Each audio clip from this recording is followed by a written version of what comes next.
Franklin Nyamzi prend de la parole. Que cachent vraiment ces révélations? Préparez-vous à un dénouement inattendu, car ce qu'il s'apprête à dire pourrait bouleverser tout ce que vous pensiez savoir. Ne clignez pas des yeux, l'heure de la vérité a sonné. Mes chers amis, la CEDEAO s'est débattue comme un rat pris dans un piège bien tendu. La CEDEAO s'est agitée dans tous les sens. La CEDEAO est allée dans toutes les directions.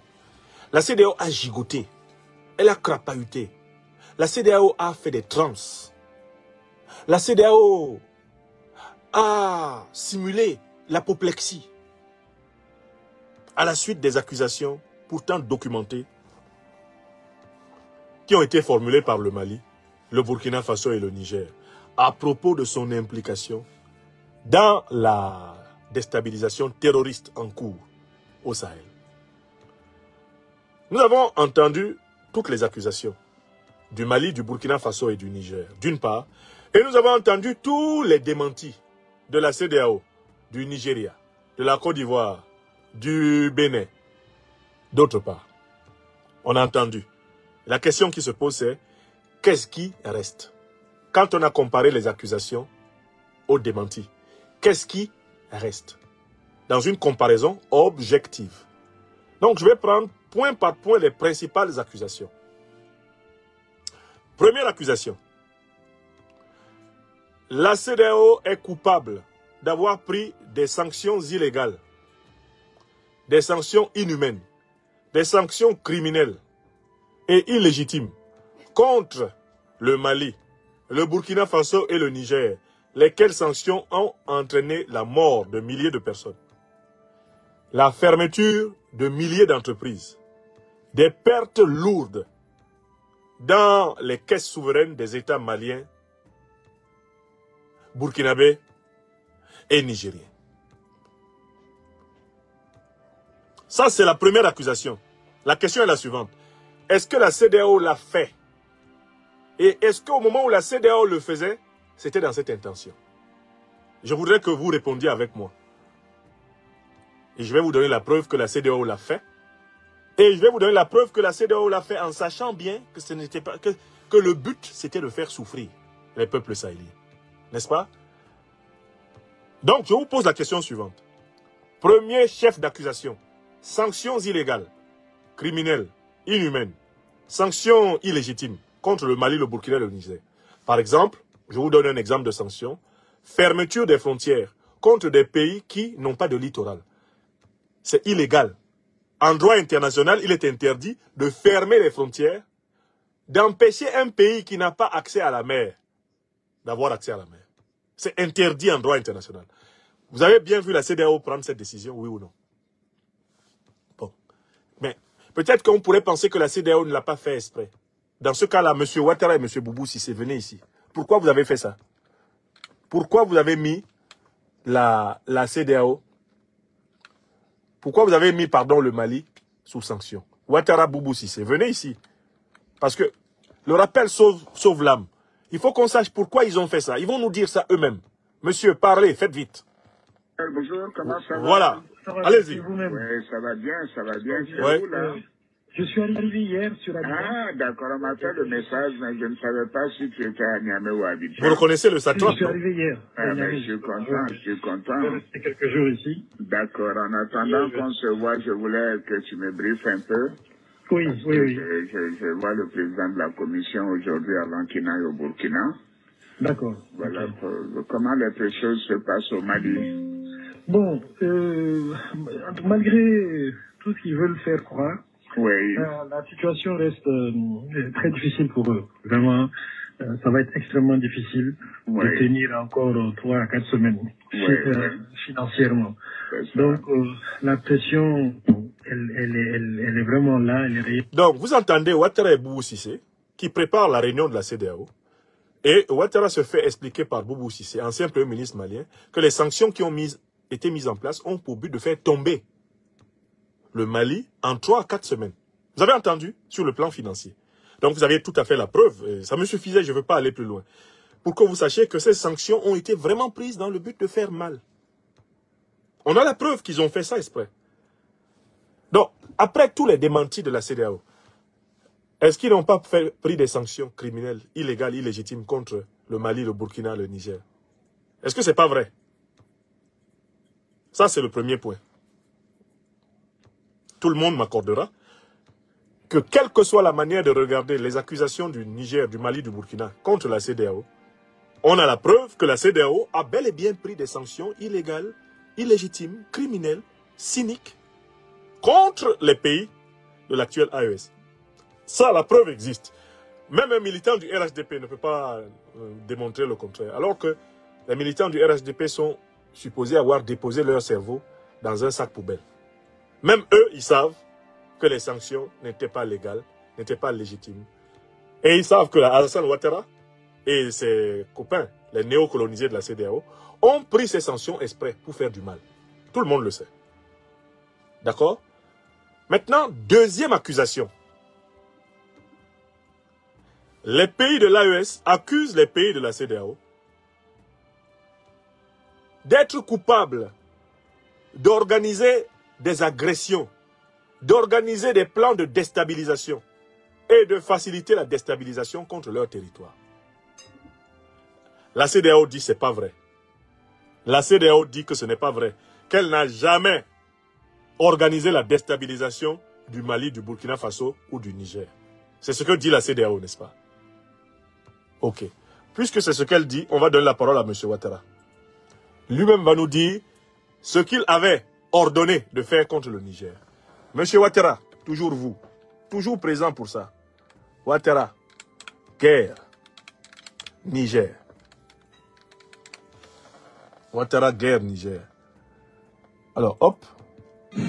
Écoutez. Suite au sommet organisé pour restituer l'ordre constitutionnel au Niger, tenu le 10 août 2023 à Abuja au Nigeria, la communauté économique des États de l'Afrique de l'Ouest a donné son feu vert pour une opération militaire au Niger avec l'objectif de restaurer l'ordre constitutionnel après le coup d'État du 26 juillet. La force en attente de la communauté ouest-africaine est déjà intervenue à plusieurs reprises au Libéria au cours de la première guerre civile qui a secoué le pays, puis en Sierra Leone et en Guinée-Bissau au cours des années 1990. En 2013, cette force militaire a été déployée à Bamako, au Mali, pour combattre les djihadistes d'Al-Qaïda. La dernière intervention de la force en attente de la CEDEAO remonte en janvier 2017 avec l'opération Restaurer la démocratie, destinée à forcer l'ancien président Yahya Jammeh à céder le pouvoir à Adama Barrow, élu lors de la présidentielle gambienne. L'organisation ouest-africaine avait alors mobilisé un contingent de 4000 hommes au début de l'opération. La conférence, ayant noté que tous les efforts diplomatiques entrepris par la CEDEAO pour résoudre la crise ont été repoussés avec défiance par les dirigeants militaires de la République du Niger, ordonne le déploiement de la force en attente de la CEDEAO pour le rétablissement de l'ordre constitutionnel en République du Niger. Suite au premier sommet tenu le 30 juillet, les chefs d'état-major de la CEDEAO avaient défini les contours de cette intervention militaire, une planification achevée le 4 août 2023. Avec un effectif de plus de 135 000 militaires actifs en 2023, l'armée nigériane pourrait mobiliser le contingent le plus important. Les autres pays vont apporter chacun leur contribution en matière de logistique et d'équipement. Le président de la Côte d'Ivoire, Alassane Ouattara, a quant à lui indiqué qu'il fournirait un bataillon de 850 à 1100 hommes aux côtés du Nigeria et du Bénin notamment.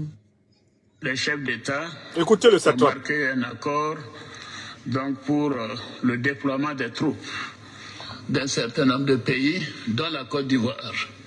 La Côte d'Ivoire fournira un bataillon et a pris toutes les dispositions financières pour l'opération. Si elle doit durer 3 mois, les provisions seront faites au niveau budgétaire pour que nos soldats et nos officiers qui participeront à cette opération ne manquent de rien. Donc la Côte d'Ivoire est prête et je viens de donner instruction au chef d'état-major général des armées de commencer la mobilisation de ces troupes pour leur participation à cette opération de la CEDEAO. Cette offensive qui est tout autant attendue par les militaires du... Donc, vous avez là un deuxième document qui ne s'effacera jamais de la mémoire, tant que la terre des hommes sera terre. La CEDEAO a, oui ou non, déclaré la guerre contre le Niger.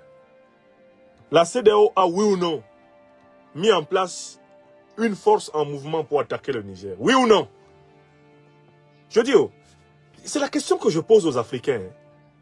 Quand vous voyez la CEDEAO qui publie un communiqué de démenti pour dire qu'elle est une organisation de paix, etc., j'espère que vous vous souvenez qu'ils ont bel et bien déclaré la guerre contre un pays africain, au motif qu'ils veulent rétablir au pouvoir l'un de leurs amis, l'un des valets du néocolonialisme français, Mohamed Bazoum, et de l'impérialisme occidental. Je rappelle que le Nigeria a connu plus de coups d'État dans sa vie que le Niger. Le Bénin a connu des coups d'État autant que le Niger. La Côte d'Ivoire a connu des coups d'État. D'accord? Le Libéria a connu des coups d'État. La plupart de ces pays-là qui ont signé ce document pour attaquer le Niger, c'est des pays qui ont connu des coups d'État sans que le Niger ne les attaque, sans que la CEDEAO ne les attaque. Donc, quand la CEDEAO dément les accusations de l'AES, en prétendant qu'elle est une organisation de paix, qu'elle est une organisation pacifique, qu'elle est une organisation qui n'a jamais fait du mal à une mouche, comment ces gens font pour effacer l'histoire de 2023? Ça se passait devant nous tous ici. Il n'y a même pas 2 ans, ça fait même pas 2 ans plein qu'ils ont fait ça. 2 ans. Donc, la deuxième accusation, est-ce que la CEDEAO est bel et bien une organisation d'agression contre les pays de l'AES? Réponse oui. Parce que c'est en réplique à cette déclaration de guerre que le Mali et le Burkina Faso se sont solidarisés avec le Niger, en disant celui qui attaque le Niger nous a attaqués. Le Mali, le Burkina Faso, le Niger ne se sont jamais levés pour dire nous allons attaquer la Côte d'Ivoire, le Nigeria, le Bénin, ou nous allons attaquer la Guinée-Bissau ou le Sénégal. Jamais. Ce qui s'est passé, c'est que nous avons bien vu la CEDEAO dire nous allons faire la peau au Niger. Nous allons casser la gueule au Niger. Parce que nous voulons imposer à la tête du Niger celui que nous, CEDEAO, nous préférons. Et celui que les néocolons français et les impérialistes occidentaux nous ont demandé de préférer. Ça, nous l'avons vu. Ce n'est pas quelque chose qui s'est passé dans notre dos. Ça s'est passé devant nous. Comment ces gens peuvent écrire les communiqués de démenti? Mais il y a un troisième point. Est-ce que la CEDEAO, les pays de la CEDEAO, se sont associés aux puissances occidentales pour organiser la déstabilisation des pays de l'AES? Est-ce que c'est le cas? Parce que la troisième accusation, c'est la CEDEAO est associée avec les puissances occidentales contre les pays de l'AES. Et la puissance occidentale qui est accusée de façon récurrente, c'est la France.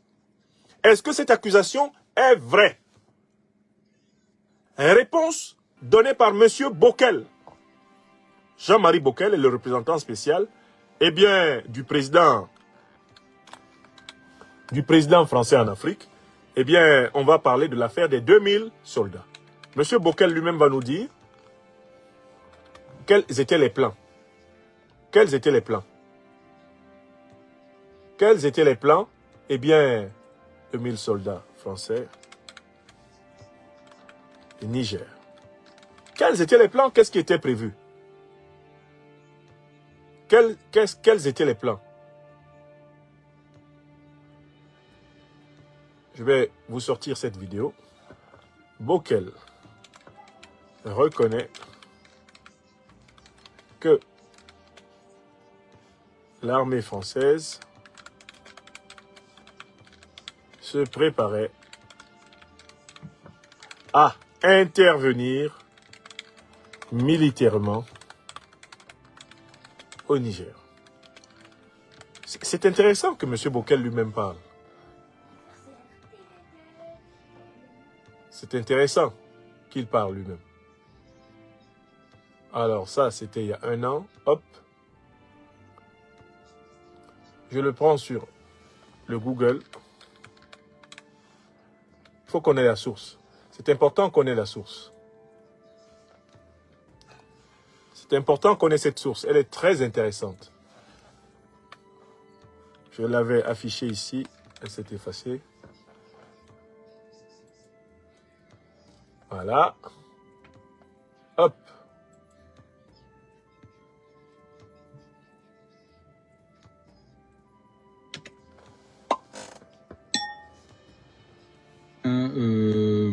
C'est ça qui compte. Hein.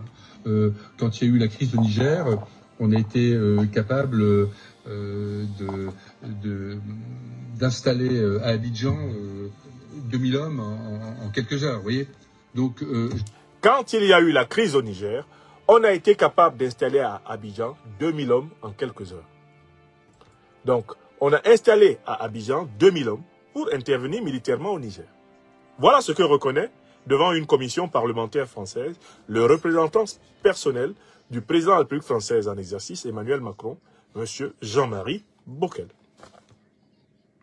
Donc, la CEDEAO dit qu'elle ne s'est pas associée, que les pays membres de son organisation ne se sont pas associés à des puissances étrangères pour attaquer les pays de l'AES.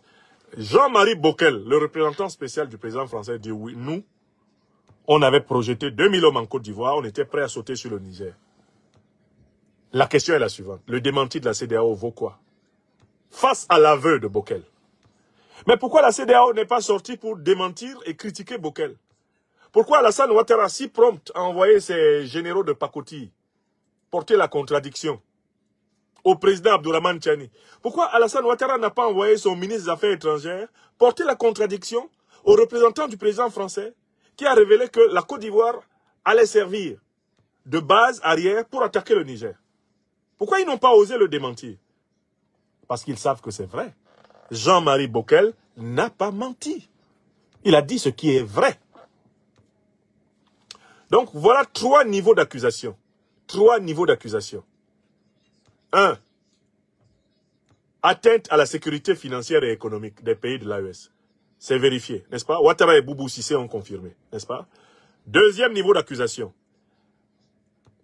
Organisation et d'attaque militaire. Mise en place d'attaques militaires, de déstabilisation militaire contre les pays de l'AES. La CEDEAO a assumé cela.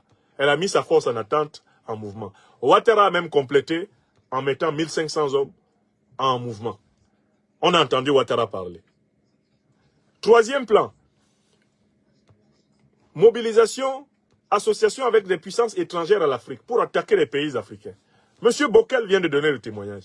Je vous pose alors la question. Que faire du démenti de la CEDEAO? Est-ce que le démenti de la CEDEAO mérite de figurer dans un document officiel, même dans une archive? Le démenti de la CEDEAO, sa place, c'est une poubelle. C'est un torchon. Voilà des gens qui nient 3 fois l'évidence, un peu comme le fameux personnage de Saint Pierre dans la Bible. Le Christ dit à Pierre, « Quand on m'arrêtera, tu me renieras. Et par 3 fois. Et à ce moment-là, tu entendras le chant du coq. » Pierre, qui prétendait tellement aimer Jésus, continua à dorloter Jésus, à flatter Jésus. « Ah non, Seigneur, jamais je ne peux te renier. Jamais. Oh non. Comment ça, moi, Pierre, ton disciple le plus proche, le disciple qui t'aime, le disciple qui est lié à toi, te renier? Je préfère mourir. » Le jour j'y arrive, on attrape Jésus, on est en train de l'amener pour l'exécuter. Les soldats romains se retournent. Et d'autres sbires juifs qui voulaient lyncher le juif Jésus se retournent. Et ils reconnaissent Pierre. On dit, mais toi tu étais avec lui, non? Tu es son camarade, non? Pierre dit, moi, jamais. Ça fait une fois. On l'amène dans une maison là-bas pour le juger, chez le sacrificateur Caïphe. Les gens là se retournent. Pierre suit toujours de loin. Les gens là se retournent et disent, oh, toi là, viens, tu vas finir sur le poteau avec ton maître là. Et il dit, moi, je ne le connais pas. Hein. Ça fait 2 fois. 3e fois, là, ils sont là-bas, ils sont en train de fouetter Jésus. En train de se préparer à le crucifier comme il faut. Et là, la dernière fois, ça fait tellement mal à Pierre. Pierre regarde tout ça et dit, parce que Pierre pensait que son maître avait un secret pour s'envoler dans les airs.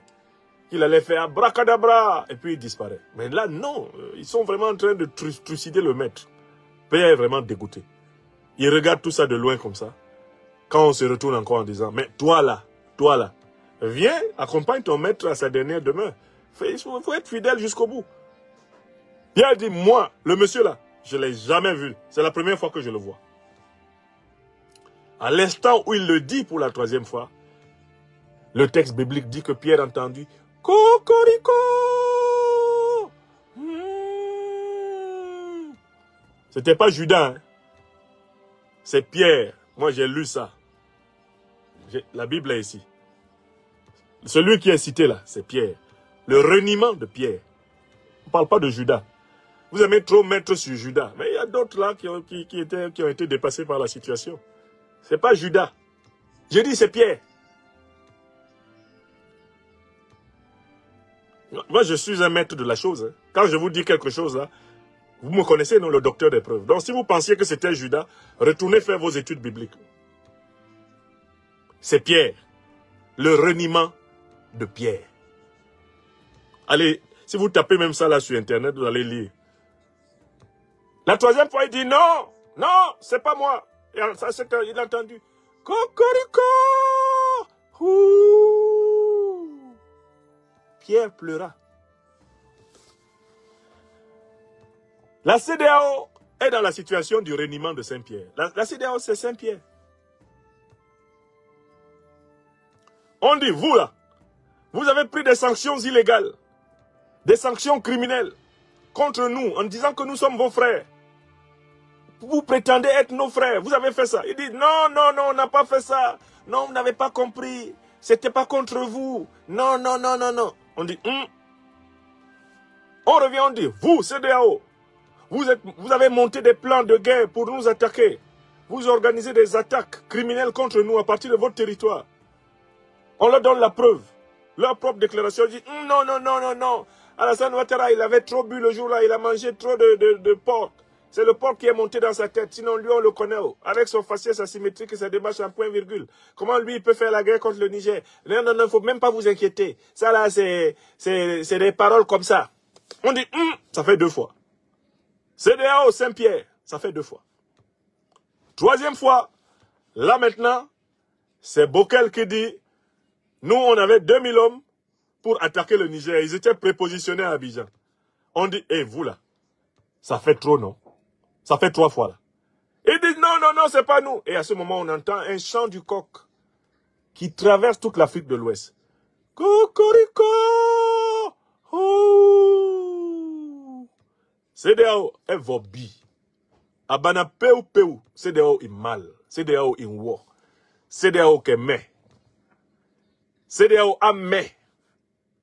CEDEAO a mien. Vous avez entendu? Son triple reniement de Saint-Pierre a été entendu par tous les Africains. Quand on prend les accusations de l'AES, on pose ça ici, à droite. On prend les démentis de la CEDEAO, on pose ça là, à gauche. Au nom de Dieu, il n'y a pas une seule accusation non prouvée. La CEDEAO a raison sur toute la ligne. Et la CEDEAO n'a même pas tout dit. Il y a pire que ce que la CEDEAO a dit. Pardon, l'AES a raison sur toute la ligne. Et l'AES n'a même pas tout dit. Il y a pire que ce que l'AES a dit. La CEDEAO a tort sur toute la ligne. La CEDEAO est irrécupérable. Irrécupérable. C'est une engeance diabolique. C'est la machine à renier. Ce sont des reniards. Alassane Ouattara leur a contaminé sa mythomanie vénielle, sa mythomanie naturelle. Ils sont tous devenus des mythomanes à la CEDEAO. Ils mentent comme ils respirent. Piam, piam, piam, piam, piam. Ils mentent. Des pères de famille qui mentent comme ça. Ça fait pitié, hein? Donc moi j'ai attendu qu'ils finissent de faire leur démenti. Oh, on n'a rien fait. Oh non, nous sommes une organisation de paix. Ouattara envoie, l'individu insignifiant, sirupeux, de Doumbia, Lassina, général 4 étoiles, pour rire. Lui aussi vient, non, la Côte d'Ivoire est une armée de paix. Vos 1500 que vous deviez envoyer là-bas, là, c'est pour la paix. Et maintenant que M. Bokel dit qu'il y avait 2000 militaires chez vous, mais allez le contredire, Bokel est là. Allez publier un communiqué contre Bokel. Ouattara, soyez courageux un jour. La Côte d'Ivoire est profondément blessée par les propos de M. Bokel. Il est hors de question qu'on revoie ce monsieur ici en Côte d'Ivoire. Faites-moi confiance. Je ne veux plus voir Bokel. M. Ouattara, soyez courageux un jour. Dites ça. Soyez un tant soit peu couillu. Si vous pouvez l'être. Donc moi j'ai écouté toutes les accusations de l'AES. J'ai écouté tous les démentis de la CEDEAO, mais les démentis de la CEDEAO dans la balance, ils ne valent rien. Rien. La CEDEAO n'a rien dit. Elle n'a rien dit. Tout est prouvé, tout est documenté. Je n'ai même pas besoin de bouger de cet oratoire, de ce bureau, pour prouver que la CEDEAO est une organisation de néocolonisés criminels qui agressent financièrement et économiquement les pays souverains panafricanistes. Je n'ai pas besoin de sortir de ce bureau pour prouver que la CEDEAO est coupable de manœuvres militaires, d'agression contre le Niger, le Mali et le Burkina. Je n'ai même pas besoin de bouger de ce bureau pour prouver que la CEDEAO est une base arrière des troupes néocolonialistes françaises et occidentales contre les pays africains souverainistes, panafricanistes et déterminés à réaliser leur indépendance réelle. Je n'ai pas besoin de sortir de ce bureau pour prouver ça. Personne ne peut prouver le contraire, là où je suis assis. Personne. C'est pour ça que les Africains m'appellent le docteur des preuves. Moi, je documente les affaires. J'ai M. Bokel avec ses 2000 soldats. J'ai M. Ouattara avec ses 1500 soldats. J'ai les sanctions de la CEDEAO. J'ai l'audio de Ouattara Draman. Hein? Il a beau nier que ce n'est pas lui. Bon, tout le monde sait que c'est lui. On a reconnu sa manière inimitable de s'asseoir dans cette affaire. Donc, CEDEAO, 0. AES, même 12 buts. C'est-à-dire que l'AES leur a mis un sac de buts. Je sais même pas, on ne peut même pas les comparer. Et c'est là où vous comprenez pourquoi au niveau même du logo, l'AES ne vaut rien. Parce qu'au niveau de l'argumentation, en fait, au niveau du logo, la CEDEAO ne vaut rien. Parce qu'au niveau de l'argumentation même, en fait, on se rend compte que la CEDEAO n'est pas capable d'argumenter. Le logo de l'AES est déjà meilleur. Et l'argumentation de l'AES est en béton. Le logo de la CEDEAO est déjà nul et son argumentation est nulle. Mais c'est triste, quoi. C'est triste à voir. Comment des gens comme ça, depuis 3 semaines, ils ne font que publier des démentis. Démentis de la CEDEAO, démentis du Nigeria, démentis du Bénin, démentis de la Côte d'Ivoire. Mais tout ça ne parvient pas à déplacer 3 preuves simples. Agression économique, prouvée. Agression militaire, prouvée. Agression géopolitique, géostratégique internationale, en alliance avec des puissances néocolonialistes et impérialistes, prouvée. C'est prouvé. Personne ne peut prouver le contraire de ce que l'AES a prouvé. N'est-ce pas, M. Bokel? Qu'est-ce que vous avez été capable de faire en Côte d'Ivoire? Dites-le nous. Vous avez été capable de faire quoi? C'est ça qui compte. Hein. Quand il y a eu la crise au Niger, on a été capable d'installer à Abidjan 2000 hommes en quelques heures, vous voyez. Donc, je pense... Voilà. En quelques heures, il y avait 2000 hommes à Abidjan prêts à bondir sur le Niger. Mais pourquoi vous ne les avez pas envoyés? Parce que vous avez vu le Mali, le Burkina, solidaire du Niger, et que vous sentiez qu'avec l'allié russe, votre attaque pouvait tourner à une déculottée. Ce sont les faits, nous étions là. Vous n'aimez pas que nous parlions de ce qui se passe, mais c'est ce qui s'est passé. Nous étions là. Vous n'avez pas attaqué parce que vous ne pouviez pas. Si vous attaquiez, vous alliez perdre. Voilà, c'est pour ça qu'ils n'ont pas attaqué les 2000 soldats français depuis Abidjan. Ouattara n'a pas attaqué avec ses 1500 parce qu'il ne peut pas battre l'armée nigérienne à la guerre. S'il attaquait, l'armée nigérienne allait les tailler tous en croupions. Tous en rondelles. Les 1500 de Ouattara, l'armée nigérienne en fait un méchoui. Un petit Kilichi même. Mais on a vu Ouattara avec ses 49 mercenaires arrêtés au Mali. On a vu de quoi Ouattara était militairement capable. Est-ce qu'il a bronché face au président Assimi Goïta? Assimi Goïta lui a administré la leçon pendant pratiquement 1 an. Et lui a renvoyé ses rejetons par-dessus la fenêtre. Donc, Alassane Dramane Ouattara n'a pas de consistance militaire propre. Il n'est pas capable de mener une guerre victorieuse contre un pays en Afrique de l'Ouest. Ouattara ne peut pas parce qu'il n'a pas d'armée. Il n'aime pas l'armée ivoirienne. L'armée ivoirienne ne l'aime pas. Le peuple ivoirien ne l'aime pas et il n'aime pas le peuple ivoirien. Ouattara, il gouverne grâce à des forces mercenaires étrangères. C'est essentiellement grâce à cela que Ouattara tient la Côte d'Ivoire en otage. Un type comme ça ne peut pas attaquer le Niger. Ce sont même les mercenaires là qui vont revenir lui faire la peau tout de suite. S'ils s'en vont là-bas, ils ont 200, 300 hommes sur le carreau en 3 jours de combat. Les 600 autres vont replier en courant pour choper Ouattara dans son palais et le chicoter. En disant, tu nous as envoyés dans la merde. Toi, tu savais que les Nigériens sont durs comme ça, là, tu nous envoies là-bas. Oui, Ouattara, il a échappé à quelque chose. Hein. S'il avait envoyé ces 1500 là, mais les gars allaient revenir. S'il y en a même 500 qui survivaient, ils allaient revenir mourir sur Ouattara. Tu nous, en même temps, tu nous as envoyé là-bas, pourquoi tous nos camarades sont restés sur le carreau. Le fameux Lassina Doumbia, il signe un communiqué. La Côte d'Ivoire, l'armée ivoirienne n'est pas impliquée dans ceci, dans cela. Et les 1500 que tu étais supposé conduire pour aller tuer les Nigériens, ça s'est passé sur la Lune. Ou bien nous, on n'était pas sur la Terre. Mais ces gens-là ont quelque chose de démoniaque et d'insupportable. Ils mentent sur les évidences. C'est-à-dire que même dans les maisons, leurs enfants peuvent leur dire, non, là, papa, c'est faux quand même, c'est faux. Vous avez voulu attaquer le Niger, vous avez annoncé 1500 hommes ici, tout le monde a entendu. Vous avez même préparé la ration alimentaire des soldats qui devaient tuer les Nigériens. Ça s'est fait devant nous, papa. Tu ne peux pas aller dire que votre armée, là, avec Ouattara, est une armée de paix. Papa, tu ne peux pas dire ça. Et rentrer à la maison, me regarder dans les yeux. Ne dis pas des choses comme ça me fait honte. Quand je discute avec mes camarades, ils disent, mais ton papa, c'est un menteur. Ton papa ment trop. Et puis moi, j'ai honte. Ces gens-là devraient avoir pitié des enfants qui sont à la maison. Et qui écoutent les énormités qu'ils disent à la télé, à la radio. Quand ils rentrent même là, leurs femmes les regardent là. Eux-mêmes, ils regardent leurs femmes. Comment? Ah, tu es revenu, chérie? Oui, oui, je suis revenu. Tu as fait quoi aujourd'hui? J'ai menti à la télé. Eh, c'est ça ton travail. Ouais, tu dis que tu as lu un communiqué là pour dire que quoi? Que l'armée ivoirienne n'a jamais fait quoi? L'armée ivoirienne, c'est armée de paix. J'imagine la femme du général de Pakoti, Lassina Doumbia, en train de l'interroger. Tu as dit quoi? Mais Lassina, c'est pas vous qui avez monté 1500 hommes ici pour attaquer Tiani?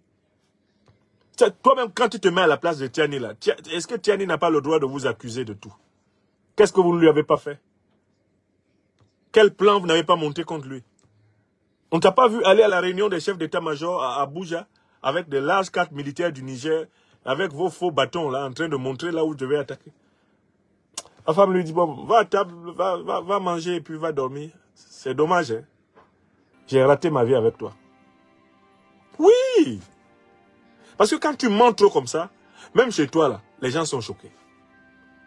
Alors peut-être quand les gens sont dépendants de toi, ils ne peuvent pas te dire la vérité, mais il ne faut pas exagérer. Moi, je me mets à la place de la famille de ces menteurs, les Ouattara, les Lassina Doumbia, des gros menteurs comme ça. Qu'est-ce que la famille...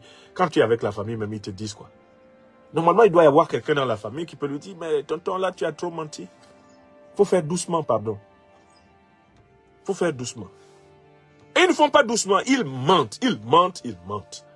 Je n'en peux plus, hein. Je suis fatigué de Ouattara Draman et de sa bande de mythomanes. C'est insupportable le degré de haine qu'ils ont envers la réalité. Et la vérité, alors, c'est pire. Ils ne supportent ni la réalité, ni la vérité, ces gens-là. Dans cette déclaration du général Abdourahmane Chiani, nous voyons une dénonciation directe des ingérences extérieures dans les affaires internes du Niger. La double accusation porte d'une part sur la présence de ressortissants français accusés d'activités antigouvernementales et d'autre part sur l'implication présumée de la France dans l'armement de groupes à partir du Nigeria. Cette prise de parole s'inscrit dans un contexte où plusieurs pays africains, notamment ceux du Sahel, expriment de plus en plus une méfiance à l'égard des anciennes puissances coloniales et de leurs relais régionaux, comme la CEDEAO. L'accusation de manipulation extérieure n'est pas nouvelle, mais elle devient de plus en plus explicite et revendiquée. Elle souligne une fracture majeure entre certaines élites africaines et leurs partenaires occidentaux, notamment dans des contextes de crise sécuritaire et politique. Ce discours révèle également une volonté de réaffirmer la souveraineté nationale. L'idée avancée par Franklin Nyamsi, qui soutient probablement ce point de vue, repose sur une logique de souveraineté panafricaine. Selon cette perspective, les accusations du général Chiani ne doivent pas être perçues comme de simples déclarations politiques, mais comme un cri d'alarme face à un système néocolonial toujours présent en Afrique. La France incarnerait cette stratégie de maintien d'influence par des moyens indirects, y compris par des alliances douteuses avec des groupes armés. Cela remet également en lumière le rôle problématique de la CEDEAO, souvent perçue comme un relais des puissances occidentales dans la région, au lieu d'être un véritable moteur de solidarité entre États africains. Si ces accusations, elles révéleraient une logique de déstabilisation systématique pour préserver des intérêts géostratégiques et économiques dans une région riche en ressources naturelles. En conclusion, Franklin Nyamsi aurait raison de soutenir que la position du général Tchiani illustre une réalité géopolitique complexe où des acteurs étrangers, notamment la France, continuent de peser lourdement sur les dynamiques internes des États africains. Ce type de dénonciation constitue une étape essentielle dans la prise de conscience collective des peuples africains, afin qu'ils puissent reprendre en main leur destin politique et économique.